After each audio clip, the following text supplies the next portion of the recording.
The OG Kapuso is back sa pagsisimula ng taon. Nagbabalik din sa GMA si Vina Morales pagkaraan ng mahigit 2 dekada. Actually, hindi ako mapakali. Hindi ako mapakali. Sobrang, alam mo yung mixed emotions. I had butterflies in my stomach going down the car nung nasa basement na. Sabi ko, ninenervyos ako. Ano ba yung feeling na ganito? Ninenervyos ako in a way dahil excited ako.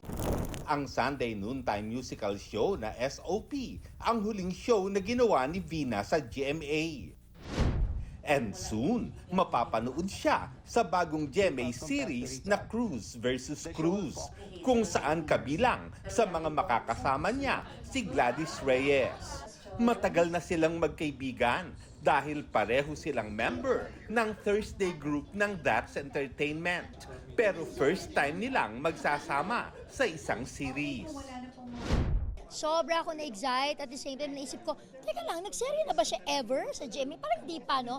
So, very first teleserye niya to sa GMA. I'm so happy na magkasama kami.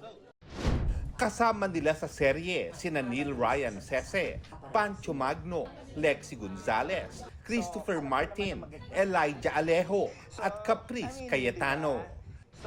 Lahat makaka-relate kasi it's Cruz versus Cruz. So, dalawang pamilya na alam mo yun, na Doon pa lang may magkakaroon na ng conflict. And it's based on a true-to-life story. Based on a true-to-life story. And I am as Felma Ruiz Cruz, ako yung common law wife.